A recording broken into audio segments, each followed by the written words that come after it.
Hello, everyone. Welcome to another bonus episode of Incoming. My guest today is Joshua Keating, who is a senior correspondent at Vox.com covering foreign policy and world affairs. And we're going to talk about a bunch of fascinating and mildly terrifying stuff, like the end of the New START treaty. So, New START was a nuclear arms reduction treaty that was signed by President Obama in 2011 that extended the previous START treaty. And guess what? It expired this month. So perhaps the resumption of nuclear testing is on the table. And that is not ideal. And also, Josh has been doing a lot of research and writing articles about the integration of AI into nuclear command and control. And I don't know about you, I'm skeptical. So we're going to hear from Josh. He's going to explain it all to us, and I hope you enjoy. My guest today is Josh Keating. Josh is a senior correspondent at Vox, covering foreign policy and world news with a focus on the future of international conflict. He's the author of the 2018 book, Invisible Countries, Journeys to the Edge of Nationhood, an exploration of border conflicts, unrecognized countries, and changes to the world map. He has been named a 2025 Outrider Fellow to support his continued reporting on the evolving relationship between artificial intelligence and nuclear weapons. And Josh has agreed to come on our little show and talk to me about a couple of areas in which our expertise overlaps. So, Josh, thank you so much for being here. Thanks for having me. My reason for reaching out initially was an article I read about the end of New START that you wrote. And so if we could start by catching the audience up on what that was and where we are right now. Yeah, so New START was the last remaining nuclear arms control treaty between the United States and Russia. It was negotiated under the Obama administration, lasted for 10 years, and then it was extended for 5 years by President Biden as one of the kind of last gasps of U.S.-Russian diplomacy before the invasion of Ukraine. And what New START basically did was it limited the number of forward deployed warheads that both the U.S. and Russia could maintain, as well as the launchers and delivery vehicles they could use to deploy those weapons. And so now, effectively, there are no limits on the number of forward deployed weapons both countries could have, and that is raising concerns. We could see a new arms race dynamic setting in where both the U.S. and Russia are, building up their active arsenals. It should be said, this probably isn't going to happen in the immediate term. There are kind of just sort of material limits on how fast the U.S. can build new nuclear weapons. It's not going to be a sort of Cold War-esque arms race like we saw, in the 1980s, for instance. And Russia has said, President Putin has said, and his senior officials have confirmed that as long as the U.S. stays within the New START limits, that they will as well. So it's possible we'll just sort of maintain the status quo for a while. But, it's concerning, obviously, given the sort of overall state of U.S.-Russia relations, of conflict in the world generally, that we're sort of operating without the guardrails that have undergirded this relationship forever. And, basically that we're witnessing the end of the kind of arms control system that has been building piece by piece since, the 1960s, say. So my understanding was that Putin at one time agreed to the extension of the limit agreement, but then withdrew from the verification part of it. Is that accurate?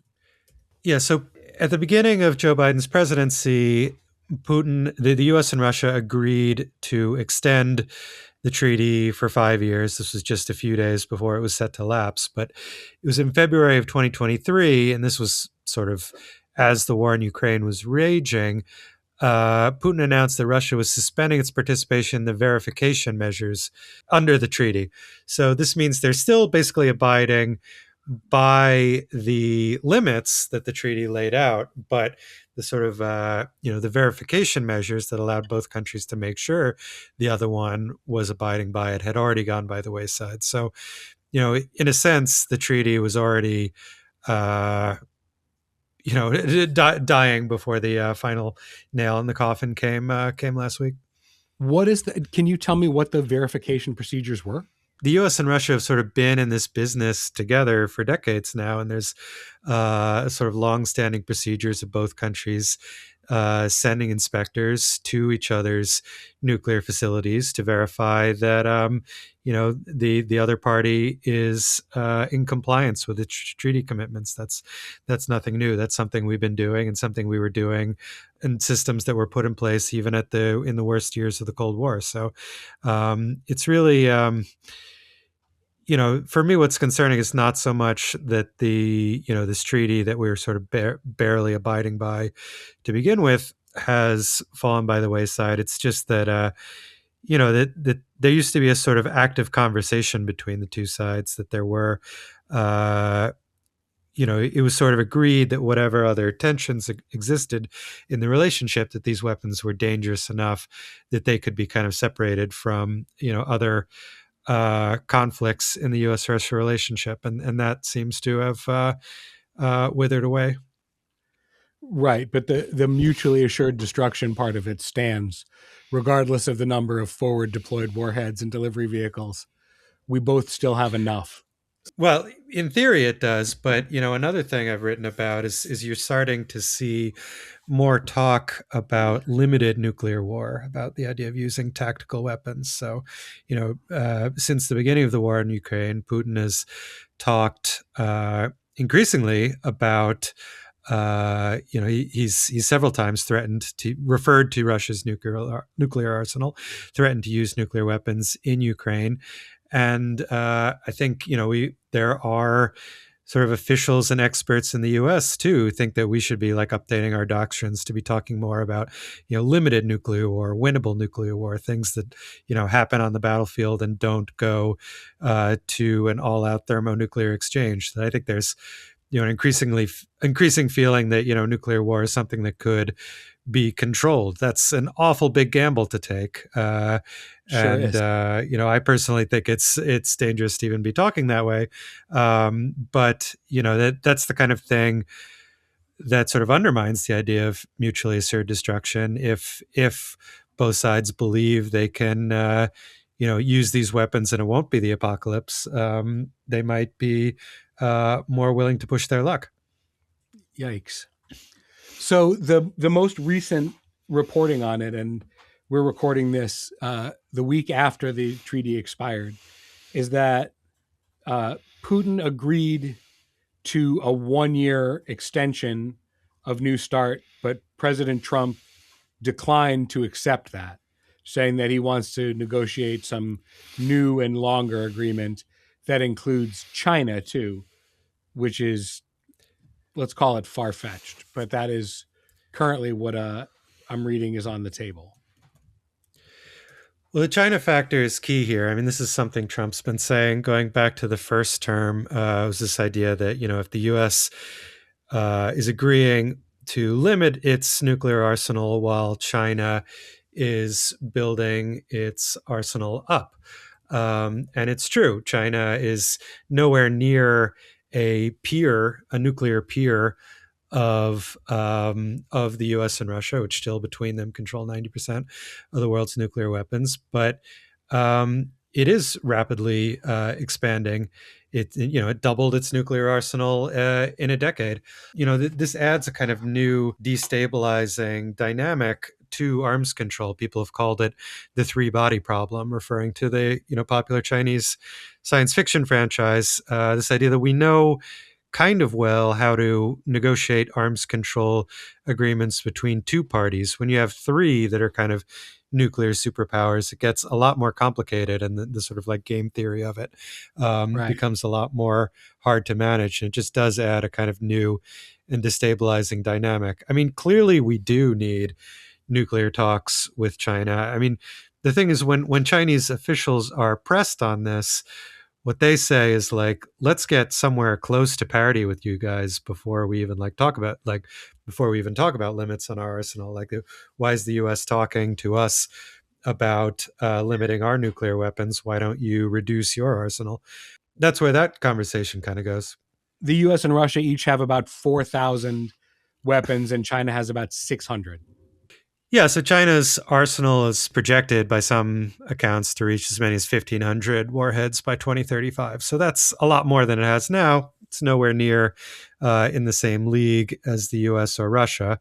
Of course, it's still enough to, more than enough weapons to wage a nuclear war. I mean, it's gets to the point we're talking, as one British expert put it to me, about making the rubble bounce. At a certain point, more nuclear warheads becomes just a matter of overkill. Right.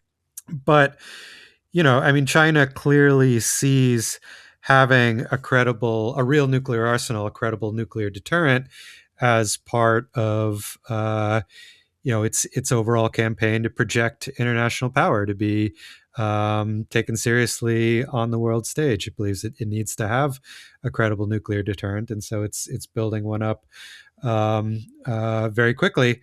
And unfortunately, there's not the same. The U.S. and Russia, for all the tensions in the relationship, do, as I said before, have this like history of nuclear diplomacy going back to the height of the Cold War. And there just isn't that history, that kind of shared culture between the US and China. And so clearly, we do need to be having a conversation with the Chinese about nuclear weapons. It does seem far fetched to like have that as part of the same negotiating process as the U.S. and Russia, as finding some successor to New START. These are problems we may have to tackle separately. Do you think, and this is obviously this now we're getting into conjecture, but is there a possibility that the United States is reluctant to extend New START, and their, if not recalcitrance, at least willingness to kind of drag their feet on negotiating a new agreement, part of pressure from the defense industry, who would potentially reap tremendous financial rewards from building a bunch of new bombs and delivery systems? There's already this ongoing nuclear modernization program going on. The Sentinel missiles. We're producing new plutonium pits for nuclear weapons for the first time in decades. This is all happening, and billions of dollars are being spent. It's still like not. I think we need to put it in perspective. Like the numbers we're talking about are still not anywhere close to what we saw during the worst days of the Cold War. It's a mystery, like day to day, what Donald Trump thinks about nuclear weapons. I mean, he's one day he's tweeting about resuming nuclear testing. The next day, he's saying we need to have talks with Russia about denuclearization, about getting rid of nuclear weapons. He's talked about people aren't terrified enough by the idea of nuclear weapons, and then sometimes he's saying we need to build more of them. So they're definitely, we could generously say there are sort of mixed signals coming from Yeah. this administration about like exactly what their stance is on whether we should have nuclear weapons, how useful they are, what our sort of overall nuclear posture should be. I'm starting to suspect it's not four-dimensional chess, but that's me. So you mentioned the possibility of the resumption of nuclear testing. I'd like to talk about that a little bit. So the last test on Earth was in North Korea in 2017. So we've now gone the longest period since a nuclear weapon was tested, since 1945, if I'm correct. And the United States hasn't tested one since 1992, when uh, Bill Clinton came into office and basically said, as an act of good faith, we're not even going to get these last few tests off before the test ban treaty goes into effect. And so we haven't tested a nuclear weapon in 34 years. That said, we have tested over 1,000 between 1945 and 1992. So we do have a lot of data to go on. Yeah, January 14th was a little remarked upon but pretty significant milestone where we've now gone the longest period without a nuclear explosion anywhere on Earth since the dawn of the nuclear age. And the question is like, how long is that going to continue? President Trump tweeted a few months ago about resuming nuclear testing.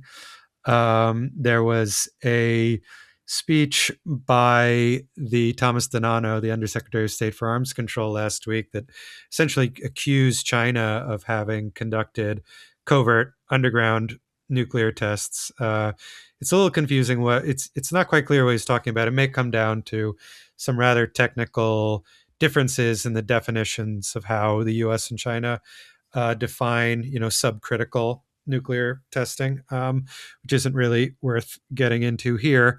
But The more important, just so I'm clear, so that's like there are tests where we blow up a bomb in the desert, and there are tests of extremely low quantities of fissile yes, material, right? So exactly. It's whether it produces a chain reaction, a nuclear chain reaction, okay. and there are sort of technical scientific differences of how you define that exactly. And the U.S. and China may be using different ones, which may be the source of this.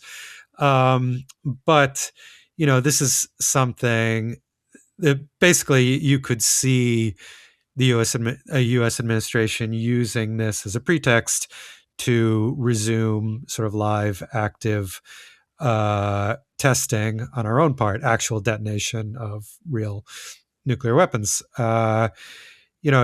Basically under law, the Nuclear Security Administration has to be able to resume testing within 36 months. And some experts I've talked to doubt whether they could really pull that off. So even if Trump were really serious about this, about like, bringing back nuclear testing, it would probably be at least 3 years before we actually saw that. But there's some other worrying signs. In 2023, Vladimir Putin withdrew Russia's ratification of the CTBT, the international treaty that bans nuclear testing, and he was citing the U.S. failure to ratify the treaty. Bill Clinton signed it, but Congress never ratified it. So the U.S. has basically been effectively abiding by the treaty, but never ratified it. And then, of course, there are questions about the state of Iran's nuclear program after the U.S. and Israeli airstrikes in June, whether they'll reconstitute that. North Korea was the last country to test a nuclear weapon. There's no reason to think that couldn't happen. So, we're I was almost reluctant to write the article about this. It feels my editor suggested it. It was like talking about a no hitter while it's happening. That maybe I shouldn't even be drawing attention to this. But this is a record. It is like a positive development that I wanted to highlight, but one that is maybe looking increasingly challenges. We don't believe in the jinx here on Incoming, so you're welcome to Okay. talk whatever you want. I do know that Project 2025 specifically and former National Security Advisor Robert O'Brien have argued for testing, I assume as like a show of strength, just to let our adversaries know not to mess with us. Is there another argument other than as like a propaganda vehicle for look what we can do? Yeah, I mean, originally the idea of testing nuclear weapons was to make sure they worked. Over the decades of testing and the hundreds of tests we did, they acquired quite a bit of data. And I recently visited the Los Alamos National Lab and sort of saw some of their supercomputing facilities and where they're using AI tools, as we'll talk about a little later. And they have very advanced modeling, and you talk to anyone involved in the kind of scientific nuclear stockpile stewardship enterprise, and they are very confident that they are able to maintain the U.S. nuclear arsenal and assure that these weapons would work if God forbid we ever wanted to use one without actually, going into the middle of the desert or going under a bunker and blowing one up. So, and even some of the advocates for testing I've talked to, some of the drafters of at Heritage Foundation of this 2025 document, they don't argue that this needs to be done for technical reasons. What they're saying is that we have to, it's basically a means of demonstrating the credibility of the nuclear deterrent, and that at the very least we have to be ready to resume testing if Russia and China or some other U.S. adversary started doing it. So it really is a kind of credibility demonstration measure more than like we actually need need the scientific data. Well, allow me to say once again, yikes. So the other player in this is that with NATO hanging on by a thread, at least in terms of the American participation in it, it seems like European nations are starting to realize that they may need to either build up their nuclear arsenal or test their nukes or something to demonstrate that their capability doesn't rely entirely on the United States. Do you think that that's possible? Do you think that Western Europe is going to go that way? Yeah, this is an increasingly active conversation, and it became even more active during the recent blow up where Trump was uh, threatening Europe over Greenland. So, within Europe, the UK and France both have their own nuclear arsenals. The British one is much more closely tied into NATO. So, it, in some ways, is almost kind of like an adjunct of the American nuclear program. France is much more sovereign. And President Macron has talked like a fair bit about how like the US may need or Europe may need a kind of nuclear deterrent outside the NATO umbrella in a world where U.S. security guarantees are not being taken as seriously, and the U.S. future of the U.S. role in NATO is in question. We've seen a debate. So, France has talked about other countries, for instance, hosting French nuclear weapons the same way like a number of countries currently host American ones. There's sort of an active debate in Poland about whether that country needs a nuclear deterrent, either by hosting American weapons or by having a nuclear arsenal on its own. Even in Germany, there's a debate about this. And if you look in East Asia, it's much the same. There's very strong support. If you look at polls in South Korea, there's very strong support for the country having its own nuclear weapons because of concerns about the credibility of U.S. security guarantees. And this is, they're looking at threats both from North Korea, obviously, but from China as well. And even in Japan, the one country to be the victim of nuclear bombing. This is something you're starting to hear more in high level political debates, whether they need to sort of reverse their stance on nuclear weapons. And there's been a sort of long-standing speculation the Japanese have what's called a bomb in the basement. The idea that if they ever wanted to do a nuclear breakout to build one, they have the sort of capability to do it very quickly. So, just to throw another one, Saudi Arabia has Crown Prince Mohammed bin Salman has said several times if Iran ever developed its own nuclear weapon, Saudi Arabia would want to develop its own. So, yeah, we've managed to sort of keep a lid on nuclear proliferation. I think a story that doesn't get told enough about nuclear history is, not just the U.S. adversaries that the U.S. has prevented from acquiring nuclear weapons, but often our allies. Like there were times when Taiwan was building a nuclear weapon, but abandoned that program under strong U.S. pressure. So I think some of that, as there are kind of doubts about the post-war international security order, about the credibility of institutions like NATO, about U.S. security guarantees generally, I think more countries are going to be looking at this. And I think that even before Trump, the key development a lot of these countries were looking at was Ukraine. Ukraine is a country that famously had Soviet nuclear weapons on its soil during the breakup of the Soviet Union. It gave those weapons back to Russia as part of an agreement by which it got territorial security guarantees about respect for its sovereignty, which obviously did not work out well for Ukraine. And I think there's a narrative that like that was a mistake, that Ukraine should have kept its nuclear weapons, and that could have prevented what we're seeing now. I think there are problems with that story. One, like Ukraine never had active control over those weapons on its soil. They had sort of They were they just were living there. connected to Yeah. systems that were linked back to Moscow. But we can nitpick that, but it's still a powerful narrative that I think a lot of countries that have aggressive and much stronger neighbors across their borders are looking at what happened to Ukraine and um, probably willing to take rather desperate steps to prevent it from happening to them.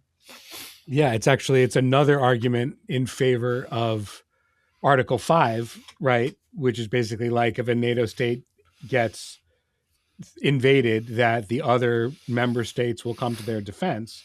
And if that is in tatters, then all of these players are going to be looking for ways to secure their own sovereignty. Yeah, I think they're a good question. I think a lot of people are questioning whether Article 5 is effectively dead already. We've Trump has suggested he might condition Article 5 on whether countries are paying their fair share of um, for their defense as required under NATO. He's said inaccurately that European countries would never come to the U.S. defense when the only time Article 5 has ever actually been invoked was after 9/11, when a number of NATO countries sent troops to Afghanistan. So, I think there are good reasons for wondering if the thing Trump says that it's true is that, these the security architecture that's been built up in Europe, at least for decades, is uh, conditional on a sort of strong U.S. role, on the U.S. having a strong military presence on the continent, on these sort of interlocking security guarantees, on these agreements, and you can call it free riding, as the MAGA folks would, but this is others would say the U.S. is benefits from having a credible Yeah, security guarantee yeah, we that's sure prevented do. conflict in Europe. But either way, if that's breaking down, countries are going to be considering policy steps that have been out of bounds for decades, and that could very well include nuclear weapons. All right. Well, before we move on to the AI thing, let me ask you this kind of existential question. Just because if I have someone with your level of expertise, I'm going to ask them everything I can think of. So we can look at the current US administration as an aberration, right? This sort of sui generis version of American power where it's utterly transactional. In a world where the next president tries to return to a normalized version of foreign policy, have we broken our compact with the world based on the way we've behaved over the past 8 years or so? Or do you think it's possible to return to a state where we are deeply enmeshed in the world's security apparatus? I think that there were sort of hopes of that after the first Trump term, and I think that was kind of, in many ways, the whole premise of Biden's foreign policy. This kind of like almost nostalgic transatlanticism that he brought in, and there's definitely, at the around sort of Munich Security Conference type folks, there's definitely a hope that the first Trump years, were just an aberration and things would go back to normal now. I think it's harder to make that case now. I mean, a a Danish security expert who I talked to at the at the sort of height of the Greenland hullabaloo, um, was saying, well, yeah, we're never going to trust you the same way again. Denmark is even by European standards a famously pro-American country, sometimes more so than some of its neighbors, and that they just feel like something has been fundamentally broken in the relationship. Canadian Prime Minister Mark Carney, in his speech at Davos a couple of weeks ago, underlined this, saying that we're not seeing a transition, we're seeing a rupture to a new order. I don't know what that looks like yet, and I think there's some path dependence here. I mean, none of this stuff doesn't get uh, undone overnight.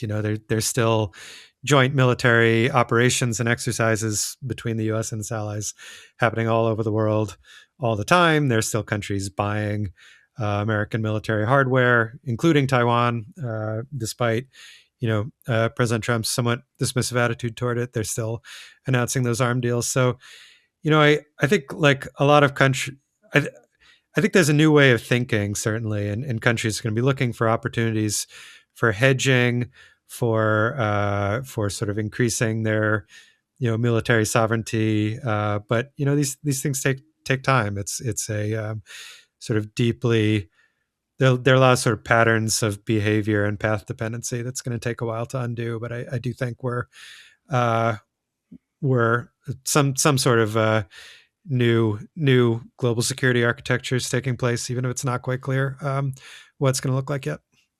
Yeah, I think if I were the in charge of the security of a unnamed European country, I wouldn't want our safety to be dependent on 30,000 voters in Wisconsin every 4 years.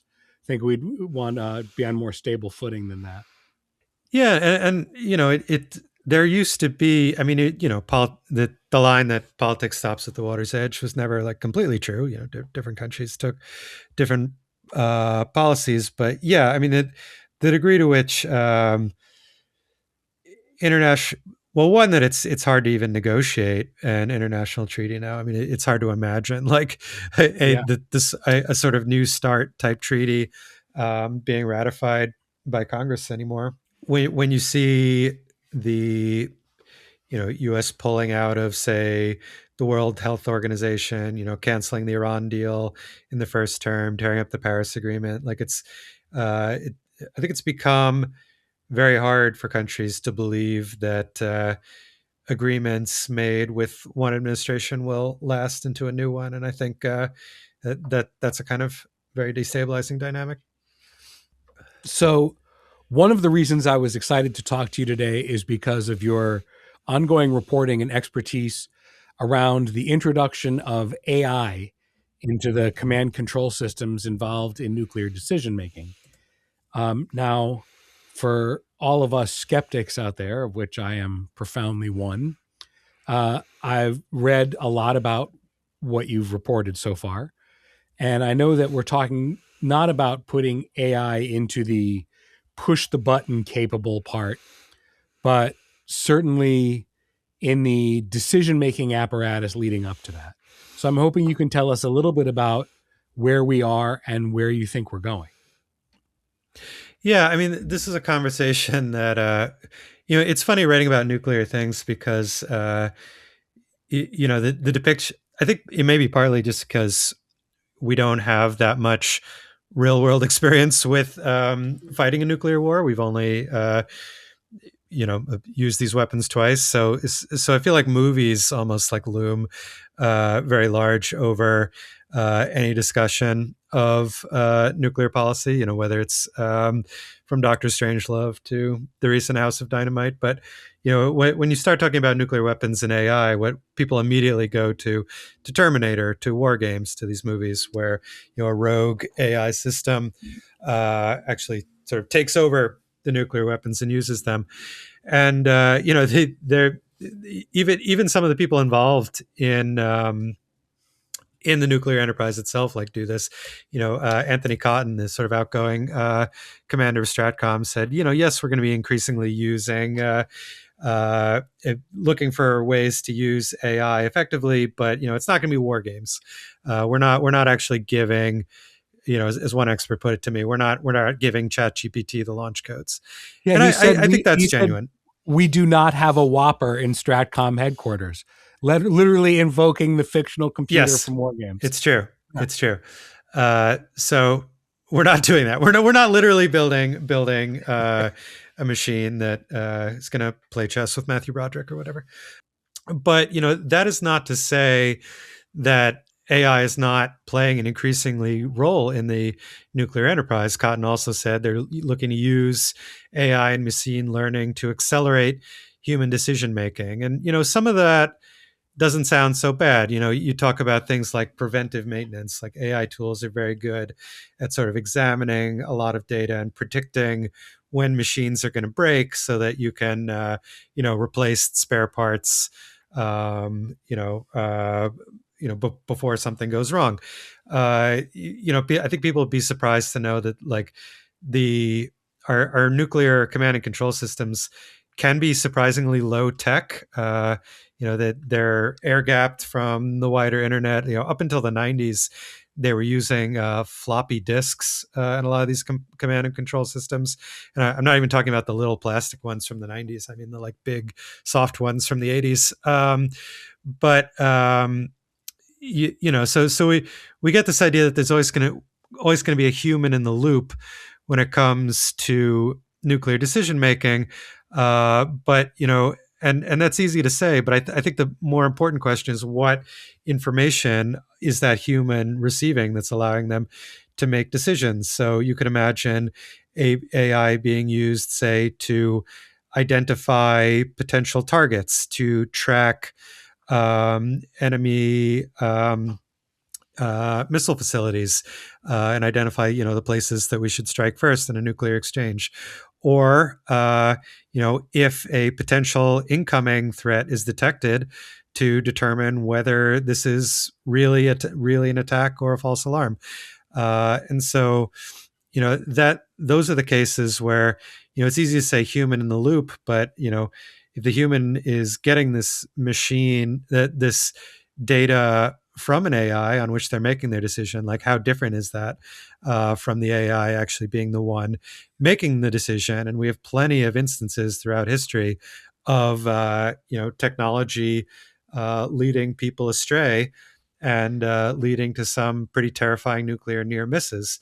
They call that automation bias, right? Where humans often give undue deference to computer generated conclusions, thinking, well, the computer said it, so it must be right. Right. In a lot of these cases, there's the famous case of Stanislav Petrov, the Soviet officer in 1983, who, basically the Soviet warning system had detected what it thought was a missile launch. And it didn't seem quite right to him. Something about it seemed off. And he decided not to alert his superiors as he would have been required to under nuclear doctrine. And it turned out it was a false alarm. That it was the computer system had misinterpreted sunlight reflecting off clouds as a missile launch. So who knows how many billions of lives Stanislav Petrov saved that day? I mean, a little earlier there was another.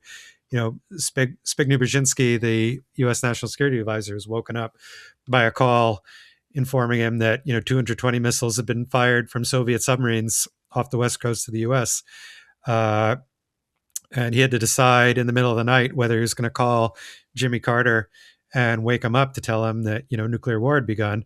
And that turned out to be a false alarm too. It was a defective computer chip, like a cheap little couple cent chip in a communication system. So the systems we have now are a lot better than the ones we had in the 70s and 80s. That's true. But there are two sides to that. That means maybe they're less likely to make errors like this, or maybe when they do make errors, and I think any of us who played around with ChatGPT or Claude or any of these tools know that they can make some pretty strange errors. Maybe we're less likely to question them. We're less likely to be like Brzezinski or Petrov and wait a few minutes for verification before we launch all out retaliation. Brzezinski later said that he didn't wake up his wife when that call came because he figured if the missiles were landing, he would want her to just sleep through it. So it's very considerate. Always a human in the loop. So let's talk about what happens if an AI goes rogue. I've read some reporting that you've done about what do we do if an AI system, for whatever reason, decides on its own to distort the threat or start a chain of events where it is in control and trying to launch missiles or do whatever it's going to do on its own. Are there things that we can actually do to stop it? Yeah, so this was a sort of fascinating report that came out of the Rand Corporation, which, it's somebody, an organization that's been giving us nuclear nightmares dating back to the 1960s. But what they were talking about basically was what the authors call a catastrophic loss of control AI incident, which is an AI that goes rogue and it locks humans out of the security systems they need, and it creates a system that's like so threatening that it's might necessitate extreme actions, or we're going to like totally lose control of our entire security apparatus. And so he looked through like, what could we do in this case? An AI connected to the internet that had access to all our systems, like how could we lock it out? And he this is I should give credit to Michael Vermeer at the Rand Corporation, who came up with these three options. As he will concede, none of them are very good. Option one was, you develop another AI to kill the first one. Basically, they call it a hunter-killer AI, which will disrupt the enemy program. I think it saw should the be obvious what the Terminator. I problems know with how that works. Yeah. Exactly. There's no reason to, surely this is the AI that won't go rogue and destroy the AI world. The other is ways to, shut down large sections of the global internet. There are these basic protocols that sort of allow networks to talk to each other, that basically allow the modern internet to function. People might remember this big Facebook outage in 2021 was called by what they called border gateway protocols, which is basically allows different computer networks to talk to those. So maybe you could, shut those down essentially. But unfortunately, they're just like too many. We're too good at building redundancies into the system and develop workarounds. And it would be difficult to just take down all the servers fast enough to prevent the AI from doing whatever it was that it was doing. And the third option is the one that is the reason I could write about this for my fellowship, which is using a nuclear weapon detonated in space to cause an electromagnetic pulse so powerful that it could knock out electronic systems. The Starfish Prime test.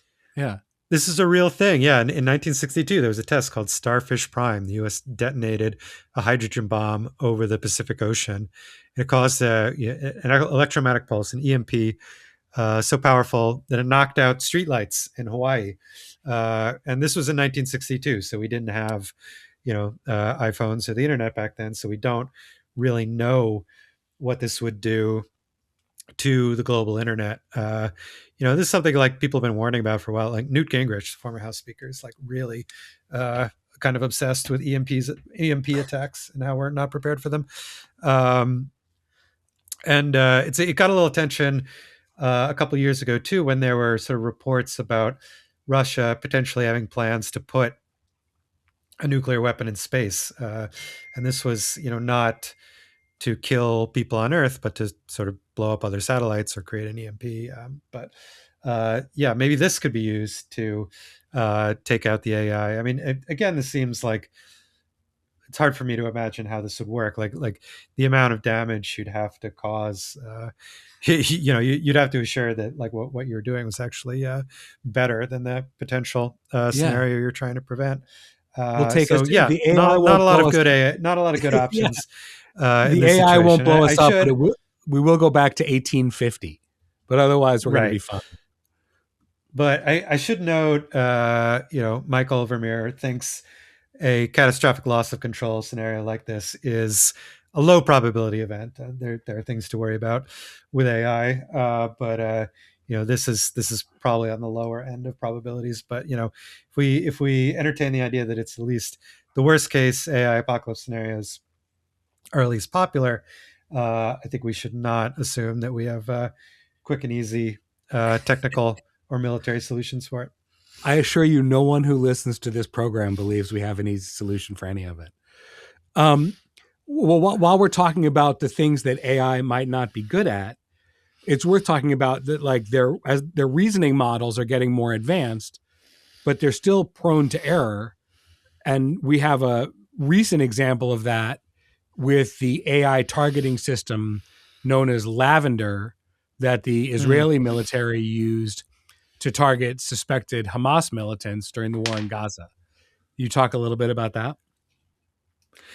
Yeah.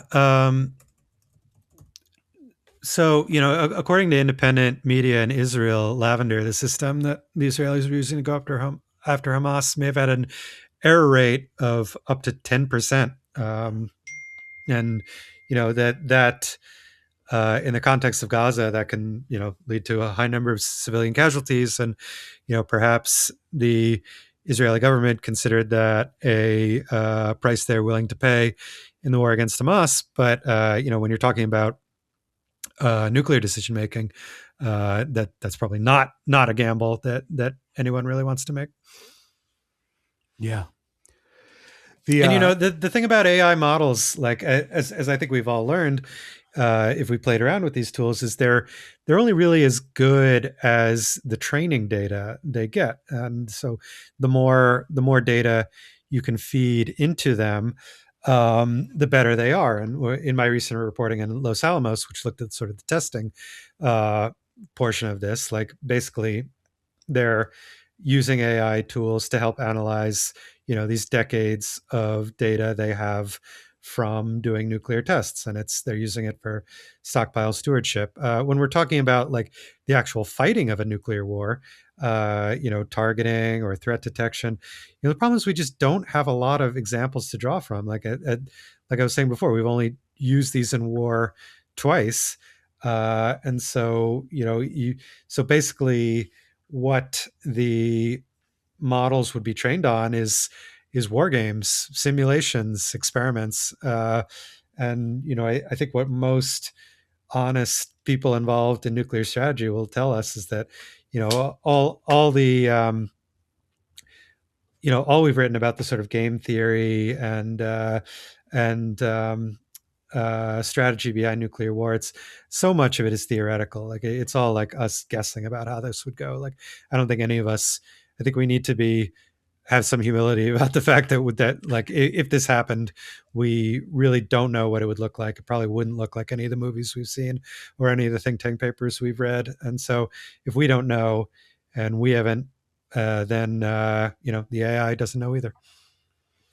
what was the general vibe at Los Alamos in terms of how those scientists and military personnel were viewing the introduction of AI into this command control structure? Well, I should say that this was a bit of a different project. There's an article I haven't written yet. So this was not talking about targeting, not talking about nuclear strategy. This was using AI tools in the scientific work they do at Los Alamos, which the people at Los Alamos would very much like me to point out is not all about nuclear weapons. They do a lot of other Sure.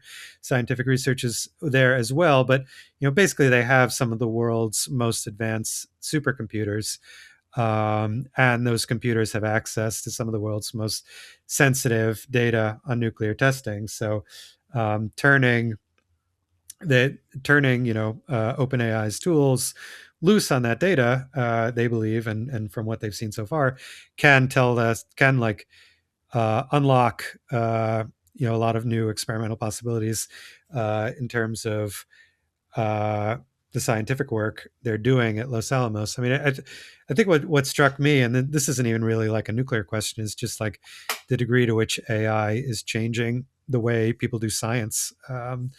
That